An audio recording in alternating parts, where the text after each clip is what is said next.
All right, folks, this is Harris Sultan.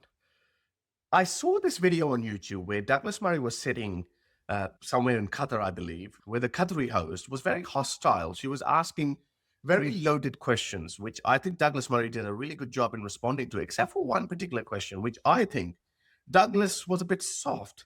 Now, by all means, I am not suggesting that I'm better than Douglas Murray. I am sitting here. This is why it's easier for me to maybe talk the way it came to me. Whereas Douglas was sitting in a very hostile crowd, and in his usual brilliance, he destroyed every single question out of the park. But this particular one, I think he was a little bit soft. So let's have a look at this question, and I'll tell you what my answer would be. So I'm going to talk briefly about, my mother's experience as an immigrant, and I want to touch here on something that Mark Hill said, this power of education and telling people how refugees fit into the wider context of economic development. Here's why I'm very skeptical about that. Because when my mother arrived in the UK and her parents arrived in the UK, people still called them dirty p***s. When she Anecdotal evidence. Nobody ever called me a dirty. So what you're suggesting can also be thrown away by my experience. This is why we don't use anecdotal experiences as evidence. had graduated from Oxford University, she was still a brown person who was not seen as a citizen. She graduated from Oxford University, which she would not have been able to do if she was in Pakistan or Afghanistan or wherever she came from. And she's still not an equal. You have been given an equal seat at the table. The West, the UK, has been a very open society for a very long time, even in racist times. The founder of Pakistan, Muhammad Ali Jinnah, he created Pakistan. But in his earlier years, he also went to the UK and graduated from Lincoln's Inn as a barrister. He was a brown man. It was a very different world back then. I'm sure racism existed to some extent, but institutionally, the West was marching forward faster than anyone else. Right? So to what extent can we really sell this idea that being educated or fitting X, Y, and Z criteria is what you need to do as a refugee for people to humanize you?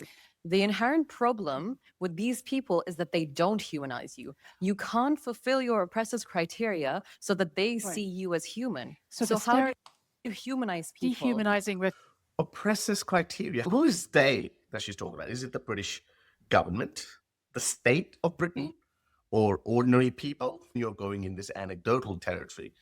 My experience is different from yours. I have never been racially vilified being a brown man in Australia. I came as a grown-up man. I was 19 years old.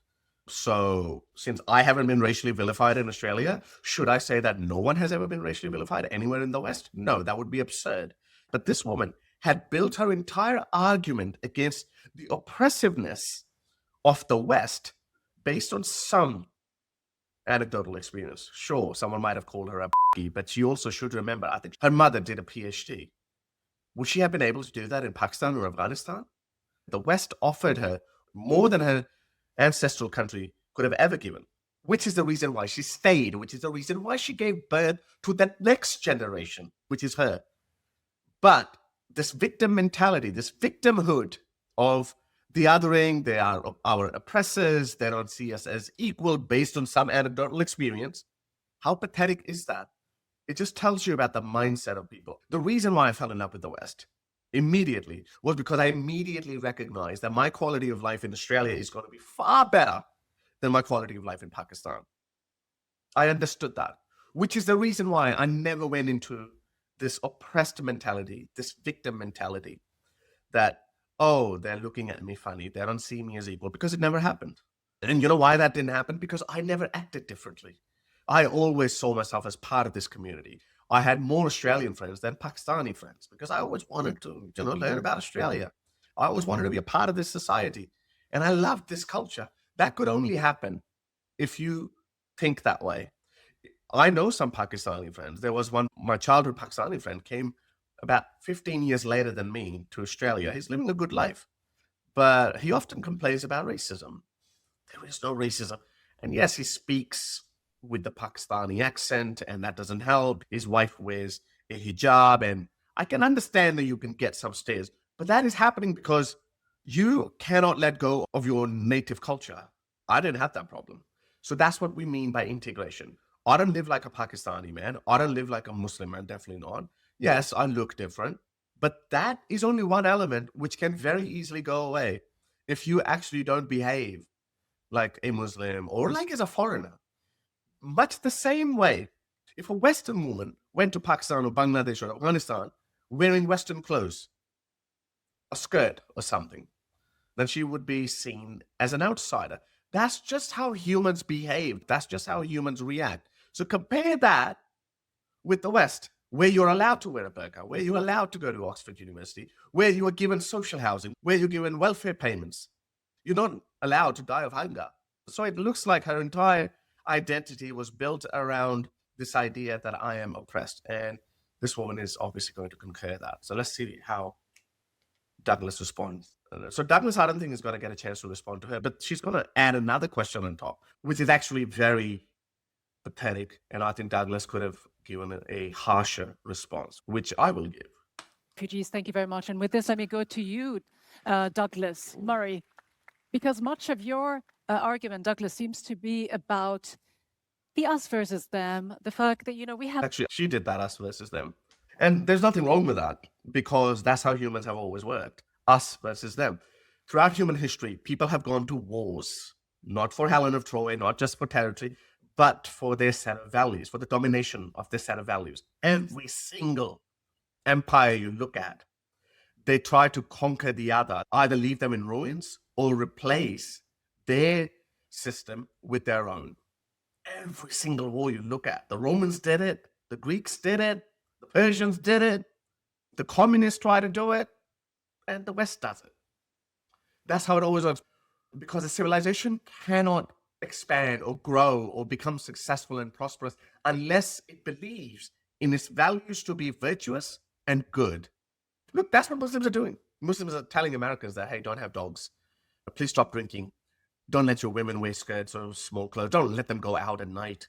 Blah, blah, blah. That's Islamic values. And they're trying to export them to the West. And the West at this point is, for some reason, a bit guilty and a bit ashamed of its values. No, you should say, yes, we do believe our values are superior to your values. Again, that's not to do with you as a human. You're just a little tiny cog in the machine. You, woman, you're just a part of that machine. I'm not attacking you as a person. I'm attacking the set of values that you are advocating for.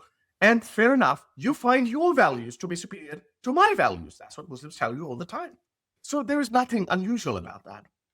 Our own values, our own Britishness, our own virtues, and they will come to our shores with their values, their traditions. You seem to almost suggest that they come to your countries with a lesser breed of values. Yes. No, I don't think I said that at any point, and that's another... I think he should have said, I didn't say that, but that's true, though. That's what I believe in. Just like you believe that your values are superior to our values. You would believe that your values are superior, we will believe that our values are superior. And frankly, our opinions should not really matter. What should be the final judge of that should be the civilizations that are built on those values. So we look at Western civilization, it's been going on strong for the last 400 or 500 years, the scientific revolution and all that, after the Dark Ages. Look what it created. Militarily, it dominated the world in the field of education, in the field of economy. And as a result, it produced a civilization that is most prosperous, that is most enjoyable to live in, which is the reason why your people come to these countries. That is also in and of itself evidence that your values are lesser, quote unquote, or just not at our level. That's what it means. But if you want to keep believing that your values are superior, then stay there. Time you've tried to put something in my mouth. So when you talk about the difference in values, what do you suggest? Look, first of all, I didn't say that. I said that there are challenges because we do know that there are challenges. And let's just be frank about this. I mean, for instance, I've been in the Gulf for the last week or so. I see more burkas in my home city of London than I have seen in the Gulf in recent days, certainly here in Doha. Now, I can't say I'm delighted by the sight of more and more burkas in London. Because Douglas Murray is a representative of Western civilization and Western values. And in our values, we don't think that women should be put in bin bags. That's it. That's our set of values. And even you are trying to get out of your set of values because you look down on Afghanistan. That's the reason why you are trying to de-Islamify your countries. But at the same time, Qatar is a very naughty one, though. Qatar is exporting and funding Western universities with their agenda. So Qatar is a dodgy one, and I think we should watch out for Qatar. Do I feel any hatred of the people who wear them? Of course not. Of course not. But I can't say I'm elated by it. And definitely there are times I think, what percentage of burqas in this area becomes like not that pleasant for everyone else? But again, is it all down to burqas? Because again, you're not asking people with other traditions whether they care about the sight of people drinking alcohol or going up in bikinis. Again, exactly. That is what she's going to. Because her set of values said, don't drink alcohol, don't go out night clubbing, partying. Sure. You people don't understand. People who are sympathetic towards the idea of Islamic values, like not having dogs as pets or not eating bacon or shouldn't go out and shouldn't give too much freedom to women. You think that because that's your set of values. We think that we should maximize individual liberties because we have a, first of all, 400-year-old track record of creating a better society. Now, although it is falling apart because we have imported people from cultures who don't agree with these values. So that's our challenge, and that's exactly what we're discussing. So when you zoom out as much as you can, at the most strategic level, we are at a crossroads at the moment. The value system that served the West for 400 years, individual liberty, minimizing security, capitalism, democracy, human rights, these values have served the West really well. But now we're clashing with a foreign culture that we, in the evolutionary step of our civilization, i.e. Western civilization, we thought that all humans are equal and they can come and they will merge and they will integrate and they will become like us. However, some 40, 50, 60 years later, we are finding out that even if foreign cultures stay here for 2 or 3 generations, they don't change their habits. They don't abandon the culture of their parents. Culture is not like a jacket that you can take off at the airport and put on a different one in a new country. That's not how cultures work. So we are finding that out, and we need to come up with new solutions. We also have to tweak our values, maybe reform some of our principles, because what worked for the last 400 years for homogenous societies is not working out for multicultural societies. Well, we could in Britain. Western-centric viewpoint. I'm not. I have to say, you're going to. What's wrong with a Western-centric viewpoint in the West? We don't have to be apologetic towards it. There is nothing wrong with a Western-centric worldview. We're not putting a Western-centric worldview in Qatar. We're not telling you to have democracy, although we used to lecture them. But I think that era is gone. We're not going to be lecturing them. So no, there is nothing wrong with a Western-centric worldview in the West. Bark up the wrong tree if you think you're going to persuade a Brit that we should stop drinking alcohol because of people arriving in our country. I mean, that's not going to happen. Why should these things are all a bit of give and that you take, bring your own traditions that don't quite fit with theirs. Well, they don't. Yeah, but you're in their country. Your argument would be valid if Brits were going to Qatar and forcing Qatar to, hey, open up nightclubs and bars and pubs and let us walk around in the streets drunk and be football hooligans.